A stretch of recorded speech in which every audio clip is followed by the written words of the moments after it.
এটা হচ্ছে গর্ভকিশোর, এটা হচ্ছে পুংকেশর। এটার গর্ভকিশোরে এটার পুংকেশরটা দিতে হবে। আচ্ছা, এই জাস্ট এরকম করে, এবং এটা সকাল 10টার মধ্যে করলে ভালো হয় সবচেয়ে। আচ্ছা, এবারটা করলে আর এটা যদি আমার ওখানে থাকতাম, তাহলে গাছ থেকে নামতাম, তাহলে এটা আবার এটাকে নিয়ে নিতাম। আচ্ছা, এবার সবাই বেঁধে দেয়, কিন্তু আমি বাঁধি না, আমি এইভাবে রেখে দিই। আচ্ছা, এই করলে ব্যাস হয়ে যাবে। প্রচুর ফুল আর প্রচুর ভ্যারাইটির বোগনভিলিয়া এখানে দেখতে পাচ্ছি। তো বোগনভিলিয়াতে কি পরিচর্যা তোমার প্রসেসে বসানো, কিন্তু মানে তুমি যে ছাড়গুলো দিতে পারো সেগুলো আমার দেওয়া আর হয় না। আচ্ছা, এই তোমার প্রসেসে বসাই, ওই যখন কুড়ি কুড়ি কুড়ি করে দিচ্ছি সবাইকে, ওকে দিয়ে দিচ্ছি। যখন যখন বাকি কাছে যে খাবার দিচ্ছেন খাবার দিচ্ছেন, এত সেম কেন? সেম কালারের এত কেন? নিজের বানানো তো, এবার সবাইকে দিয়ে দিয়েছি। মোটামুটি 40-50 জনের বাড়িতে আমার গেছে। এবার কোনটা যে কার বাড়িতে চলে গেছে লাস্ট পর্যন্ত আমার পড়ে রয়েছে এগুলো। আর এই জানুয়ারি পড়ে গেছে, এবার প্রত্যেক 15 দিন অন্তর অন্তর 0050 দিতে হবে। প্রত্যেক 15 দিন অন্তর 0050, তাহলে গাছে ফল আসবে। বাহ, একদম। আর কোনো কিচ্ছু করতে হবে না। হ্যালো বন্ধুরা, আমি অনির্বাণ, তোমাদের friendly gardener, and welcome back to another video. মানে গত বছর খিরাইতে গেছিলাম, তারপর অনেক জায়গায় গেছিলাম, কিন্তু আজকে কি বলবো, খিরাই ফেল হয়ে যাবে ছাদে যা দেখতে পাচ্ছি। কারণ এখানে শুধু ফুল নেই, ফুল ফল সবজি মানে মিলেমিশে একাকার হয়ে গেছে। মন খুশ হয়ে যাচ্ছে দেখে। আর সামনেই দেখতে পাচ্ছ তো আমার প্রিয় বোগনভিলিয়া, এত সুন্দর। এই তো সবে শুরু। আর এই বাগানে প্রচুর গাছ তৈরি করা হচ্ছে, প্রচুর কিছু নতুন এক্সপেরিমেন্ট হচ্ছে। আর এই পরিচর্যা এতটাই সহজ, মানে কি বলবো, দুধ ভাত যাকে বলে না, দুধ ভাত পরিচর্যা এত বাগান করা আছে। আর সব থেকে দারুণ ব্যাপার কি জানো তো, এই পুরো বাগানটার বয়স হচ্ছে মাত্র 4 বছর। মাত্র 4 বছরে হিউজ বাগান তৈরি করা হয়েছে, যেটা দেখে আমি নিজেই চমকে গেছি। থাক, আর বেশি কথা শুরুতেই বলছি না, কারণ আজকে ভিডিওতে অনেক কিছু থাকছে তোমাদের জন্য। তো চলো আজকে ভিডিওটা শুরু করা যাক। তো বন্ধুরা, আজকে যে বাগানে এসেছি, আর ভিডিও শুরুতেই যেটা তোমরা দেখলে, এই বাগানে কিন্তু মানে নিজের দক্ষতা আর নিজের হাতে প্রচুর গাছের মানে সৃষ্টি দেওয়া হয়। আর নিজের বানানো গাছ মানে আমরা যেটা বুঝতাম যে সচরাচর যে ডাল কেটে গাছ করা, কিন্তু না, ডাল কেটে গাছ তো হয়, তাছাড়া একটা কি বলি, একটা নির্দিষ্ট উপায়ে এখানে তৈরি হচ্ছে জবার বিভিন্ন রকম চারা। আর শুরুতেই আমার প্রিয় গাছ তোমরা দেখাচ্ছি, সেটা হচ্ছে বোগনভিলিয়া নিয়ে আর কথায় আসবো, কিন্তু যার বাগান এসেছি আজকে প্রথমে তাকে দিয়ে শুরু করা যায়। দিদি ওয়েলকাম, কেমন আছেন? নমস্কার দিদি, তো নাম আর এই জায়গাটা একটু যদি। আমার নাম সোমা সাহা, এটা হচ্ছে কাস্টরাঙ্গা, বেহালা। তো যেটা আমি শুরুতেই বন্ধুদের বলছিলাম যে জবার যে বীজ থেকে চারা করে, এইগুলো সব তো আপনার তৈরি? তো এই নেশাটা কবে থেকে শুরু হলো? গত বছর থেকে। গত বছর থেকে? গত বছর আমি একটা বাইরের ভিডিও দেখলাম যে তারা বীজ থেকে চারা করে। তারা যদি পারে, তাহলে আমরা পারবো না কেন? একদম। তখনই আমি মানে প্রসেসটা চেষ্টা করলাম, জানলাম, জেনে সেই প্রসেসে আমি শুরু করলাম। এখানে কোন কোন গাছগুলো আপনার বানানো? প্রত্যেকটাই। এখানে প্রত্যেকটা আপনার আছে? হ্যাঁ, 12টা গত বছর করেছি। দেখো, 7 মাসে ফুল হয়েছে। 7 মাসে ফুল হয়েছে। আচ্ছা, বলে 1 বছর লাগে, 2 বছর লাগে না, 7 মাসে ফুল হয়েছে আমার ফুল। বাহ। এদিকে তো আপনি দেখাচ্ছিলেন যে বীজ হয়ে আছে, যদি একটু দেখান। ওটা বীজ হয়েছে যে এই যে জবা গাছের বীজ। আচ্ছা, এটা হচ্ছে বীজ, জবা গাছের বীজ। এই যে বীজ, এই যে বীজ দেখো, এখানেও বীজ। সব গাছই আছে, মোটামুটি সব গাছে বীজ আছে। তো এই বীজ করার ভালো সময় কখন? জানুয়ারির মাসের মানে মাঝামাঝি থেকে ফেব্রুয়ারি মাসের মাঝামাঝি। জানুয়ারি মাসের মাঝামাঝি থেকে। আচ্ছা, যদি আমি যেমন আগে করি, কিন্তু সেটা খুব কম জার্মিনেশন হয়। আচ্ছা, মানে 100টা হলে হয়তো 5 থেকে 6টা জার্মিনেশন হবে। কিন্তু জানুয়ারি মাসের 15 তারিখের পর থেকে ফেব্রুয়ারি মাস পর্যন্ত করলে সেই জার্মিনেশনটা প্রায় 80%। আচ্ছা, তো বন্ধুদের একটু করে যদি আপনি কুইক টিপস দেন যে কি করে একটা বীজ তৈরি করতে হয়। একদম সোজা, কোনো কঠিন না, কিছু না। যে কোনো একটা, এই ধরুন আমি ফুলটা কেটেই দেখাবো কি? দেখান, ছিঁড়ে দেখাচ্ছি তাহলে। আচ্ছা, দেখান। একটা সুন্দর ফুলকে আমরা ছিঁড়তে হচ্ছে, কিছু করার নেই, হচ্ছে আপনাদের জন্য। এই একটা ফুল নিলাম। আচ্ছা, এটা হচ্ছে গর্ভকিশোর, এটা হচ্ছে পুংকেশর। এটার গর্ভকিশোরে এটার পুংকেশরটা দিতে হবে। আচ্ছা, এই জাস্ট এরকম করে, এবং এটা সকাল 10টার মধ্যে করলে ভালো হয় সবচেয়ে। আচ্ছা, এবারটা করলেন, আর এটা যদি আমার ওখানে থাকতো, আমি ধরুন গাছটা এখানে নামতাম, তাহলে এটা আবার এটাকে নিয়ে নিতাম। আচ্ছা আচ্ছা, এবার সবাই বেঁধে দেয়, কিন্তু আমি বাঁধি না, আমি এইভাবে রেখে দিই। আচ্ছা, এই করলে ব্যাস হয়ে যাবে? ব্যাস। কতদিনে বীজটা হবে? বীজটা এই ফুলটা পড়বে না। আচ্ছা, সব ফুল তো পড়ে যায়, এই ফুলটা পড়বে না। এই ফুলটা শুকাতে শুকাতে, এই যে দেখুন এখানে আছে, এই যে এই যে শুকিয়ে আছে, এই যে পড়েনি, 5 দিন হয়ে গেছে কিন্তু। আচ্ছা, এটাতে গরম করা হয়েছে? হ্যাঁ। আচ্ছা, এবার এটা আস্তে আস্তে আস্তে আস্তে যখন বীজটা বড় হবে, এটা পড়ে যাবে। আচ্ছা, বীজটা বড় হলে তাহলে এরকম হবে। এই যে এই যে বীজ হয়ে রয়েছে। আচ্ছা, দেখো এইটা হচ্ছে বীজের মানে প্রোডাকশন লাইনে আছে, আর এটা হচ্ছে প্রোডাকশন হয়ে গেছে, ঠিক আছে? এরকম দেখতে লাগবে। আর দারুণ, কিন্তু এত খুব ইজি তো, একদম ইজি, মানে যে কেউ করতে পারে। বীজ হওয়ার পরে এটা ওই 45 দিন মতো সময় লাগে। আচ্ছা, 45 দিন পর এটা পুরো ফেটে, যখন দেখবি একটু মুখটা ফেটে যায়, তখন তুলে নিতে হবে, নাহলে পুরো বীজ ছিটে যাবে। আচ্ছা, তখন তুলে নিলে এটা শুকিয়ে যাবে একদম। তাহলে বীজ জার্মিনেট করার কি কোনো স্পেশাল টেকনিক আছে? অনেক টেকনিক আছে, কিন্তু আমি দেখলাম যে সিম্পল ওয়েতে করা সবচেয়ে ভালো, সবাই পারবে। আমি কি করি, নিয়ে প্রত্যেকটা ইয়ের মধ্যে ফেলে রেখে দিই, টবের উপরে টবে ফেলে দিই, এবং তারপরে সেখান থেকে জার্মিনেশন। এই সব জার্মিনেশন আমার ওইভাবে হয়েছে।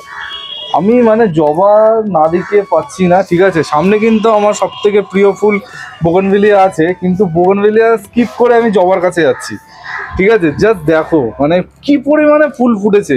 আজকে তো নেই, এইখানে তো ফুল নেই আজকে, আজকে কম, আজকে সবচেয়ে কম। দিদি বলছে যে আজকে নেই। তো এই জবা গাছে দিদি পরিচর্যা কি করে, মাটি কি করে বানান, এত ফুল ফুটেছে? আমার মাটি এই একবারে 2 বছর আগেই মাটি তৈরি করা সব। হ্যাঁ, কি আমার মাটি, হ্যাঁ, আর ভার্মি, অল্প বালি আর মিক্সচার, আচ্ছা, এই দিয়ে আমার বসানো গাছ।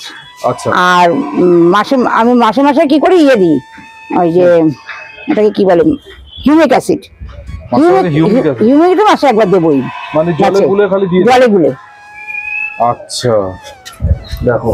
আর 20 বা 19 মাসে একবার স্প্রে করি। হ্যাঁ। আর কীটনাশক বলতে কাকা। আচ্ছা। আর গোলাপকে যখন সুপার সোনাটা দিই, যদি তাকে দিয়ে দিই। আচ্ছা। আর এমনি খাবার কি দেন? ওই তো 20 আর সবজি পচা। সবজি পচা, ইয়ে নাম কি বলে, সর্ষের খোল। আচ্ছা, ওগুলো কতদিন অন্তর? 15 দিন, 20 দিন, এক মাস কোনো ফিক্সড নেই। আর যে মাসে মাসে দিতে হবে এমন কোনো ব্যাপার নেই। আচ্ছা, যখন মনে হলো দিয়ে দিলাম। আর এনপিকে যেটা আপনি দেন ওটা মানে কোনো ফিক্সড নেই। আচ্ছা, ওই এক মাসে একবার দিই, কখন দেবো, হয়তো 2 মাস হয়ে যাচ্ছে। আচ্ছা, মানে কতটা করে মিশান জলে গুলে দেন? তো জলে গুলে স্প্রে করে? হ্যাঁ, 2 গ্রাম। আচ্ছা আচ্ছা, এই যে ফুল আসার সময়, মানে এখন তো অনেক গাছে ফুল আসছে শীতের আগে, প্রচুর ফুল, এই সময় কি আলাদা কিছু? না না না, আমি কিছু করি না। হ্যাঁ, সেম 0.050 কোনদিন দেই না। আচ্ছা, 0.050 না, দিই না। একদম সিম্পল টেকনিক, সিম্পল প্রসেস। প্রতিটা গাছ একদম দুর্দান্ত লাগছে, প্রচুর ফুল, তার সাথে দিদির নিজের বানানো মানে জবা। আমি তো 100% ট্রাই করবো দিদি যেরকম দেখালো, এত সহজ, মানে 5 সেকেন্ড লাগলো মনে হয় এটা করতে। এই জবাটা দেখো, এই জবাটা কি সুন্দর জবা হয়েছে, দেখো। দেখো এটা, দেখো এটা কি আপনার বানানো? না, ওটা আমার বানানো নয়। এই যে ছোটটা, এই ছোটটা, এই যে এটা লক্ষ্মী জবা বলে। হ্যাঁ, লক্ষ্মী। এই লক্ষ্মী জবার বিয়ে দেখো, এই যে কি সুন্দর হয়েছে, দেখো কালারটা হেভি হয়েছে, দেখো। সত্যি সত্যি মানে নতুন আমি যেটা বলি যে নতুন কিছু চেষ্টা না করলে শেখা যাবে না, ঠিক আছে? এই বাগানগুলো সেটাই দেখছি, দারুণ দারুণ লাগলো কিন্তু আমার, ঠিক আছে? এবার যেটা তোমাদের দেখাচ্ছি সেটা হচ্ছে এই দেখো, না বোগনভিলিয়া না দেখালে আমার মতো মন খারাপ হবে। প্রচুর ফুল আর প্রচুর ভ্যারাইটির বোগনভিলিয়া এখানে দেখতে পাচ্ছি। তো বোগনভিলিয়াতে কি পরিচর্যা তোমার প্রসেসে বসানো, কিন্তু মানে তুমি যে ছাড়গুলো দিতে পারো সেগুলো আমার দেওয়া আর হয় না। আচ্ছা, এই তোমার প্রসেসে বসাই, ওই যখন 20 করে দিচ্ছি সবাইকে, ওকে দিয়ে দিচ্ছি। যখন যখন বাকি গাছে যে খাবার দিচ্ছেন এই খাবার দিচ্ছেন, একদম। কিন্তু মাসে একবার আমার হিউমিক অ্যাসিড চাই। আচ্ছা, এইটা কিন্তু খুব মানে গাছ আমার খুব মানে একটা কিছু হয় না। লিপিকাদির ক্ষেত্রেও দেখলাম, লিপিকা আমার কাছে শিখেছে, লিপিকা আমার কাছ থেকে শিখেছে। হিউমিক অ্যাসিডের প্রয়োগটা কিন্তু তোমাদেরও বলবো ডেফিনেটলি করো, যখন ভালো লাভ পাওয়া যাচ্ছে। কেন তোমরা? আমি কিন্তু এই যে এরও তাই, কোনো প্রসেস এই হিউমিক অ্যাসিড। দেখো এবার আমরা চলে এসেছি ডিপার্টমেন্টে, ঠিক আছে? প্রচুর গোলাপ আর ফ্রেশ গোলাপ, মানে গোলাপে কিন্তু সমস্যা কিছু নেই, দেখতেও তো আমি পাচ্ছি না। আর গাছ একদম ফ্রেশ, গাছে প্রচুর বার্ডস আছে, ফুল আসছে, আর প্রতিটা গাছে কিন্তু মাটিতে আছে। তো এর মাটি কি করে বানানো আছে দিদি? সব মাটি এক, দেখো কোনো আলাদা কিছু নেই, আলাদা কিচ্ছু নেই। না না, যদি ইয়ে থাকে একই মাটিতে সব হবে। আচ্ছা, মাটিটা কিন্তু ওই হিউমিক অ্যাসিডটা তোমাকে মাসে দিতেই হবে। দেখো প্রতিটা বাগানে একটা সিক্রেট থাকে, এই বাগানে কিন্তু হিউমিক অ্যাসিড দিতেই হিউমিক হবে। অ্যাসিড অবশ্যই, আর নিশ্চয়ই তোমাদের বাড়িতে আছে হিউমিক অ্যাসিড, যেটা তোমরা ফেলে রেখেছো, ফেলে না রেখে গাছ। আর মাঝে মাঝে ম্যাগনেসিয়ামটা দিই গাছ চকচক করার জন্য। হিউমিক অ্যাসিডটা দিদি আপনি কি ডাইরেক্ট গাছের গোড়ায় দেন? গোড়ায় একদম জলে, আচ্ছা, ওই 200-250 করে দিয়ে দিই। লিকুইড না ইয়ে? আমি ওই যে ইয়েটা গুঁড়োটা ওটা 2 গ্রাম করে ওই 10 লিটারে হয়তো 20 গ্রাম মিশিয়ে দিলাম, 20 গ্রামও হয় না, 15 গ্রাম 18 গ্রাম আন্দাজে মিশিয়ে দিলাম। আচ্ছা, দিয়ে ওই 250-300 করে দিয়ে ছড়িয়ে দিলেন একদম সব করে দিয়ে দিই জল। বাহ, তাহলে বুঝতেই পারছো মানে হিউমিক অ্যাসিডটা কিন্তু সবাইকে ইউজ করতে হবে। দেখো প্রচুর ফুল এখানে হয়ে আছে, আর তারপরে যেইখানে মানে আমি দেখাবো সেটা হচ্ছে দিদির হিউজ ফলের কালেকশন, মানে হিউজ। ঠিক আছে, অনেক ফুল এখন আমি আস্তে আস্তে শুকিয়ে গেছে, কিছু করার নেই। যেই গাছটা প্রচুর আছে আর যেই গাছটার ফল ফুটিয়ে দিদি রেকর্ড করেছে সেটা হচ্ছে ড্রাগন নিয়ে আমরা কথা বলবো, কিন্তু তার আগে এইদিকে যাই, দেখি দিদি কি দেখাচ্ছে। এই বীজ, ও আচ্ছা, এটা কিসের বীজ ওই হয়েছে? যে ও ইয়ে করবি, এই করবি বীজ থেকে গাছ হয়? দুবার হয়েছে আমার গাছ দিয়ে দিয়েছি। বাহ, দেখো পনসেটিয়া এখানে আছে। আর তারপরে আমি যেগুলো দেখছি সেটা হচ্ছে এই যে বিভিন্ন ফলের গাছ। তো ফলের গাছের ট্রিটমেন্ট বলুন, কি করছেন? সেম সব সেম, আমি কোনো আলাদা কিছু করি না। আমি কিছু জিজ্ঞেসই করবো না, আমি কোনো কিছু আলাদা করি না। Same treatment. এই দেখো আমি তো ভেবেছিলাম এটা ফুলই আসবে না, এত মোটা হয়েছিল ব্ল্যাক। আচ্ছা, ব্ল্যাক টমেটো। হ্যাঁ, আমি দেখছি ফল আসবে না, এত মোটা হয়ে গেছে, ফল আসবে না। দেখেছো মোটা, দেখেছো? আমি ফল আসবে না, দেখি না এখন ফুল আসলো। ফুল এসছে। হ্যাঁ, ভীষণ মোটা হয়ে গেছিল তো। দেখো এখানে শিম দেখতে পাচ্ছি, ঠিক আছে, প্রচুর শিম ধরেছে, টমেটো ধরেছে, কিন্তু আমরা খেতে পারি না, পাখি পশুরা খেয়ে নিচ্ছে সব। পাখি পশুরা খেয়ে নিচ্ছে। দেখো লেবু গাছটা দেখাই তোমাদের, দেখো এই গাছগুলো দিদি কত বছর বয়স? এটার বয়স 2 বছর। আচ্ছা, এটা জামরুল তো? হ্যাঁ, জামরুল গাছটা। আর লেবু গাছটার বয়স 4 বছর। আর গাছ দেখো বিভিন্ন জায়গায় বসানো আছে। একটা আমি ফলের ঝুড়ি দেখতে পাচ্ছি, তার সাথে বড় বড় টব, বস্তা, বালতি, মানে কিছু বাদ নেই। ঠিক আছে, এবার এইদিকে যখনই আমি আসবো, এটা তো একটা সাইড দেখালাম, এবার দেখো এইদিকে প্রচুর চন্দ্রমল্লিকা টব আছে, কিন্তু চন্দ্রমল্লিকা গুলো এখন আপাতত ফুল শুকানোর পালা, ফুল শুকিয়ে এত সেম কেন, সেম কালারের এত কেন? নিজের বানানো তো, এবার সবাইকে দিয়ে দিয়েছি, মোটামুটি 40-50 জনের বাড়িতে আমার গেছে। আচ্ছা, এবার কোনটা যে কার বাড়িতে চলে গেছে লাস্ট পর্যন্ত আমার পড়ে রয়েছে এগুলো। দেখো প্রচুর বানানো হয়েছে, তারপর কিন্তু শুকিয়ে যাচ্ছে। আর এবার একটু এইদিকে তোমাদের দেখেছো, দেখো সবটাই দেখো ইঁদুরে কেমন খেয়ে গেছে। দেখো সব ফুল হতে পারছে না, ইঁদুরে খেয়ে চলে যাচ্ছে। দেখো এখানে পিটুনিয়া, সামনে নন্দিনী চারাও দেখতে পাচ্ছি। দেখো তারপরে এই দেখো প্রচুর অ্যাডেনিয়ামও করা হচ্ছে পেছনে গুলো দেখো না, গটেক্স হয়েছে। দেখো এবার এই অ্যাডেনিয়াম গুলোর কাছে একটুখানি আমি যাই, ঠিক আছে? দেখো বাহ। আচ্ছা, একটা প্রশ্ন যেটা দিদি করা হলো না, সেটা হচ্ছে মানে বাগান কত বছর ধরে চলছে? 4 বছর। 4 বছর? এই 4 বছরে এই এত বাগান করে ফেলেছেন? সব এগুলো বয়স 4 বছর। আচ্ছা, মানে চারা, ছোট চারা থেকে একদম 2 পাতার চারা। মাথা খারাপ, 4 বছরে যদি এরকম বাগান হয়। মানে আমি সবসময় বলি, ইচ্ছা তার, চেষ্টা থাকলে চেরি টমেটো সবকিছু পসিবল। দেখো চেরি টমেটো তোমাদের দেখাচ্ছি, ঠিক আছে? Cherry tomato. আর এখানে প্রচুর গাছ, দেখো প্রচুর গাছ এখানে হয়ে আছে। এখানে টমেটো, তারপর বেগুন, সবজিও তো প্রচুর করা আছে, প্রচুর সবজি, কসমস সব ক্রেটের মধ্যে করা যায়। ক্রেট গুলোর কি করে ইউজ করা যায় জাস্ট তোমরা দেখো, কি সুন্দর করে সাজিয়ে। এর মধ্যে কিন্তু মাটি বলতে কিছু নেই। কি আছে এর মধ্যে?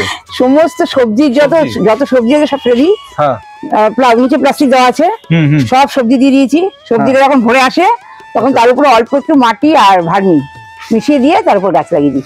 বাহ, এই দেখো আরেকটা দারুণ গাছ দেখাচ্ছি, দেখো, ঠিক আছে?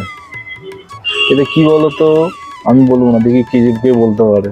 খুব পরিচিত, কিন্তু আমার কাছেও আছে, ঠিক আছে? আর এই চারা বানানো সব থেকে সহজ, একটা ডাল কেটে বসে দিলেই চারা হবে। এই দেখো না কটা, 1, 2, 3, 4 দেখো কুল দেখেছো? কুল হ্যাঁ এবার আমি কুলের দিকেই আসছিলাম, তো কুলের দিকে যেতে যেতে বেগুন গাছ তো প্রচুর, এইগুলো কি অনেক পুরোনো গাছ নাকি? এইগুলো গত বছরের।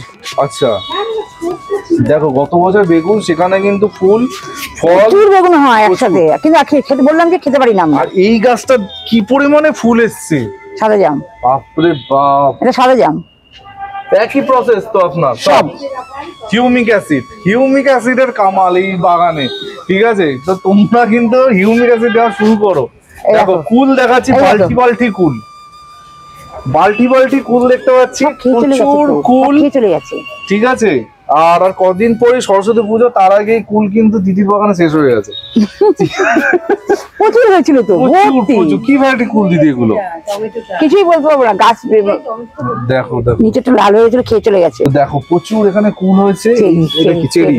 চেরি হয়েছে? প্রচুর হয়, প্রচুর হয়, একদম লাল হয়ে যায় গাছ। বাহ দারুন দারুন। দেখো চেরি গাছ, কুল গাছ, অনেক রকমের গাছ এখানে পরপর কিন্তু করা আছে, ঠিক আছে? আর প্রতিটা গাছ কিন্তু দুর্দান্ত, মানে আমি বলতে পারবো প্রতিটা গাছ দুর্দান্ত। কোথায় গেছে দেখেছো? দেখো কুলের অবস্থা দেখো। দেখো প্রচুর কুল। তারপর এইদিকে সবজি, ফল, ফুল, সবজি, মানে তিনটেই এই বাগানে প্রচুর করা হয়েছে। এবার আস্তে আস্তে আমি তো এইদিকে যাবো, আর এইদিকে যেতে যেতে দেখতেছি রাস্তায় পড়ছে কিন্তু প্রচুর লঙ্কা। লঙ্কা গাছেও কিন্তু ক্রেট ভর্তি ভর্তি লঙ্কা করা আছে। দিদি এত সময় পান কখন কাজ করো? সকালে বাগান, সকালে কত ঘন্টা লাগে এই বাগান কাজ করতে? সকালে 2 ঘন্টা। সকালে 2 ঘন্টা? 2 ঘন্টা এত বড় বাগান হয়ে যায়? 2 ঘন্টা মানে দেখো শশা গাছ দেখেছো? সকালে 2 ঘন্টা, বিকেলে 2 ঘন্টা, তাতেই কিন্তু হয়ে যাচ্ছে। আর দেখো লেবু হয়েছে, দেখো সব প্রচুর প্রচুর ফল ফুল ভর্তি। আর আমি যেটা বলবো, যেটা দেখাতে বলবো দিদিকে, সেটা হচ্ছে দিদির বিশ্ববিখ্যাত ড্রাগন গাছ। এটা হচ্ছে দিদির বিশ্ববিখ্যাত ড্রাগন গাছ, যেখানে মানে ভয়ানক ফলন হয়েছিল, যার ছবি আমি দেখেছিলাম। এই সেই গাছ তো? সেই গাছ। কি কি খাইছে নাকি? ওই সেই একই প্রসেস। মানে গাছগুলোর মানে কাণ্ডগুলো দেখো, কাণ্ড দেখলে তোমরা বুঝতে পারবে গাছটা কতটা হেলদি আছে। তো কত ফল হয়েছিল এই গাছটা? এই গাছটা 100 উপরে, 100 প্লাস হয়েছিল। 100 প্লাস। এখানে কটা গাছ আছে? একটাই গাছ এটা? বাপরে বাড়ি মানে মেন জায়গাটা কোথায়? ও সেইটা আছে মেন। এই যে ছোট এটা ছিল, দেখো এই যে ছোট এটার মধ্যে ছিল। আচ্ছা ওই যে ভেঙে গেছে যেটা, এই যে দেখো। আচ্ছা আচ্ছা, ওইটার মধ্যে ছিল, এই 6 মাস হলো চেঞ্জ করেছি। এটা 6 মাসে এই গাছ হয়েছে? না, গাছটা 2.5 বছর বয়স। স্টেরয়েড ফেরয়েড দিচ্ছেন না তো গাছে? বললাম তো হিউমিক অ্যাসিড, তোমার হিউমিক অ্যাসিড তোমার দিতে হবে। বাপরে ভাই, এই হিউমিক অ্যাসিডটা কিন্তু ভাইরাল কিন্তু হচ্ছে আস্তে আস্তে। সবাইকে হিউমিক অ্যাসিড সবাই ব্যবহার করুন। আর এই মানে জানুয়ারি পড়ে গেছে, এবার প্রত্যেক 15 দিন অন্তর অন্তর 0050 দিতে হবে। প্রত্যেক 15 দিন অন্তর 0050, তাহলে গাছে ফল আসবে। বাহ একদম। আর কোনো কিচ্ছু করতে হবে না। আর নভেম্বরে তো মিক্সার দিয়ে দিয়েছি। হ্যাঁ ব্যাস। বাহ, ও নভেম্বরে মিক্সার। বাহ। তো এই গাছে কি কোনো মানে মিক্স যে সারটা দিয়েছে ওর মধ্যে কি থাকে? সব রকম? তুমি তো দেখিয়ে দিয়েছিলে সেই মিক্সার, ওই একই সেম মিক্সার। আচ্ছা আচ্ছা আচ্ছা, তাহলে বুঝতেই পারছো কিরকম কি হচ্ছে। আর গাছটা চেহারা বলে দিচ্ছে খুব সুন্দর। আচ্ছা দিদি, অনেকের তো গাছে মানে ফুল টুল কিছু হয় না, ফলও আসে না, ওই 0050 দিতেই হবে। 0050 আর হিউমিক অ্যাসিড। হিউমিক অ্যাসিড দেখো হিউমিক অ্যাসিড দিলে গাছের গোড়া পুরো ভালো থাকবে, কারণ এটা অনেক দূর পর্যন্ত যায় না, ও অল্প জায়গার মধ্যে থাকে, যার জন্য ছোট জায়গাতে হয়ে যায়। আর কিন্তু ওকে হিউমিক অ্যাসিড দিতে হবে যাতে ইয়েগুলো, শিকড়গুলো যাতে সুস্থ থাকে। আচ্ছা দেখো এখানে একটা দারুণ গাছ দেখাচ্ছি, সেখানে একটা ছোট্ট গামলা, 30 টাকার গামলা, তার মধ্যে কিন্তু বেগুন গাছ, বিশাল বেগুন খেয়ে চলে গেছে। দেখো মানে ইচ্ছা হয়েছিল বেগুনটা, ইচ্ছা থাকলে কিন্তু মানে জায়গাটা ম্যাটার করে না, তোমাদের কাছে ইচ্ছাটা রাখতে হবে, তাহলেই কিন্তু এত সুন্দর বাগান তোমরা করতে হবে। আচ্ছা দিদি একটা জিনিস বলুন, অনেকের বাগান তো দেখি ফাঁকা, মানে কিচ্ছু নেই, ঘাসও নেই, কি বলবেন তাদের? প্রত্যেকে বাগান করা উচিত, দরকার। আমার তো মতে ফ্ল্যাটে 1/4 দেওয়া উচিত, যাতে গাছ মানে মানুষ গাছ করতে পারে। যারা দেয় না তারা সত্যি, তাদের মানে কিছু বলার নেই। তাদের অনেক ফ্ল্যাটে তো অ্যালাউই করে না, তাদের কিছু বলার নেই। তাদের যে চিন্তা করে না যে তাদের ছেলে মেয়েরা ভবিষ্যতে কি পাবে, এটাই চিন্তা করে না তারা। এইটা চিন্তা করে অন্তত প্রত্যেকটা মানে ফ্ল্যাটে অন্তত 1/4 গাছ লাগাতে দিতে হবে। আর বাড়িতে তো একটা হলেও গাছ লাগাতেই হবে। নিজের বাড়ি থাকলে যদি তাদের বাড়িতে গাছ না থাকে মানে আমি তো ক্রাইম, আমি তাদের পয়সাই বিয়ে করি না। আমার কাছে আজ থেকে প্রচুর লোকে নিয়ে নিয়ে গাছ করেছে, প্রচুর। তাদের বাড়িতে দিয়ে এসছি আমি নিয়ে গিয়ে, যে অন্তত দুটো গাছ রাখুন। আচ্ছা, এত তো আপনার সাথে গাছ আছে, কোনো বাড়ির থেকেও বলেনি এত গাছ করার কি আছে, হাঁটা চলার জায়গা কমে যাচ্ছে? সে তো প্রথম দুই একবার অবজেকশন হয়েছিল, দিয়ে তাকিয়ে নিল খানিকক্ষণ। না সেটা দেখলাম, বলছি প্রথম দুই একবার অবজেকশন হয়েছে। হ্যাঁ, এখন আমাকে লাভ নেই, আমাকে বলে কোনো লাভ হবে না, আমি করবো বলেছি এখন করবোই। সত্যি দিদি যেমন বলেছে করবো মানে করবোই, সত্যি এই একদম মনস্থির রাখতে হবে করবোই। আমি একটা হেল্প কিচ্ছু কেউ নেই, ওয়ান ম্যান আর্মি, একদম একদম one man one women army. আর সত্যি ইচ্ছা আর চেষ্টা এই দুটো থাকলে 4 বছরও যে এইরকম বাগান করা যায়, সত্যি এটা কিন্তু প্রমাণিত হলো। সবকিছু কিন্তু তোমাদের ইচ্ছার উপর কিন্তু হবে। দেখো এখানে সজনে আছে, একটা সজনে ওই পেছনে আছে, আচ্ছা পেছনেও দুটো ঝুলছে, ঠিক আছে। দেখো আর কোন গাছটা এই বাগানে নেই সেটাই হচ্ছে মানে ব্যাপার, মানে ফল ফুল সবজি মিলে মিশে একাকার হয়ে গেছে। লঙ্কা কিন্তু শেষ, হ্যাঁ এটা 1000-এর উপর লঙ্কা হয়েছিল। আরে বাপরে, দারুণ দারুণ সত্যি। আর ওই যে তোমায় বলছিলাম না যে এই গাছে বীজ হয়েছে, দেখো ওই যে ভিতরে দেখাচ্ছি। ও আচ্ছা আচ্ছা আচ্ছা আচ্ছা, দেখো এই যে ওই দেখো বীজ হয়েছে, ওই দেখো ওই যে। আচ্ছা বুঝেছো? ওটা কি এমনি হয়েছে? এমনি হয়েছে, আবার আরেকটা হচ্ছে, দেখো আরেকটা পাশ দিয়ে হচ্ছে। ওই ফুল হয়েছিল, তার থেকে একটু বীজ হয়ে গেছে। বাহ, দারুণ দারুণ, খুব সুন্দর। আর এইরকম বাগানে প্রত্যেকে বাগান করা উচিত। এইরকম বাগান আসলে আর এরকম বাগান দেখলে আমার মনে হয় সবার বাগান করার ইন্টারেস্ট মানে বাড়বে, 100% বাড়বে। আর আমি চাই এই যে এত বাগান অনির্বাণ ঘুরছে, এর কিন্তু একমাত্র কারণ হচ্ছে যারা একদমই বাগান করে না তাদের মনে উৎসাহ যোগান দেওয়া, ঠিক আছে। আর এরপরে যদি তোমাদের মনে হয় যে অনির্বাণ বাগান করতে দিচ্ছে না বাড়ির লোকজন, এই ভিডিওগুলো তোমাদের জন্যই তৈরি করা, যে বাড়ির লোকেদের দেখাও যে মানে কি বল গাছের প্রতি পাগলামো কোন জায়গায় যেতে পারে, সেই জায়গায় করতে করতে দেবেই তারা তখনই দেবে। আগে প্রথমে নিজেকে করতে হবে, মানে সবকিছু ভেঙে দিয়ে নিজেকে গাছ নিয়ে আসতে হবে। আগে 2-4টে গাছ করলেই যখনই ফুল ফল হবে তখনই বাড়ির লোকেদের ইন্টারেস্ট বেড়ে যাবে, তখন ইন্টারেস্ট আসবে। হ্যাঁ, যারা আমাকে না করেছে তারা এখন বলে। সত্যি এত সুন্দর মানে ছাদ বাগানটা লাগছে, এত সুন্দর। আর সব থেকে বড় কথা, এত বড় বাগান করলে হয় না, যেটা দিদিকেও বলো, দিদি বাগান পরিষ্কার রাখো তো খুব বড় ব্যাপার, পরিষ্কার না রাখলে তো বাড়ির লোকরা বলবে। প্রতিদিন সকালবেলা আমার কাজ হচ্ছে পরিষ্কার করা। আর মানে সকালে যদি না পারি তাহলে ওই 10টার সময় 11টার সময় উঠে তারপর জল দিই। মানে আমি বলতে পারি বাগানে একটা পাতা পড়ে নেই, একদম নিট অ্যান্ড ক্লিন বাগান যাকে বলে। এই তাও তো আমি পারছি না। দেখো দুর্দান্ত দুর্দান্ত, বাহ। তবে 3 দিন ছিলাম না, গাছের অবস্থা একটু হালটা একটু খারাপ। তো দিদি থ্যাংক ইউ সো মাচ, এত সুন্দর। তোমাকে ধন্যবাদ। আগে আমি নিজেই খুব মানে কি বলে নিজে বুঝতে পারছি না, কারণ এত সুন্দর বাগান। দাদাকে তো বেশি বেশি থ্যাংক ইউ, এত সুন্দর বাগানকে অ্যালাউ করার জন্য, ঠিক আছে। দাদা বলছে একদম 100%, দাদার সাপোর্ট না থাকলে কোনোদিনও এরকম বাগান করা সম্ভবই হয় না। না না, এতে আমার যা দেওর সবারই সাপোর্ট না থাকলে আমি পারবো না, সবারই দেওর আছে। না না না না, ওটাই অনেক, ওটাই অনেক, ওটাই অনেক। এই যে না করেন এটাই অনেক আমার কাছে। প্রতিদিন ছিল না, জল দেওয়া হয়নি, অন লট বলছি, আমি মিথ্যা কথা বলিনি। ও সব ও করে, এই ঝাড় দেওয়া থেকে আরম্ভ করে দুবেলা জল দেওয়া থেকে আরম্ভ করে সব। ওই জন্য কোথাও চলে গেলে গাছের জল হবে না, চিন্তা করে। তো এই ছিল বন্ধুরা টোটাল ভিডিও। আবার কালকে দেখা হবে একটা নতুন ভিডিওর সাথে। টিল দেন সবাই ভালো থেকো আর সবুজে থেকো। ততক্ষণের জন্য বাই বাই।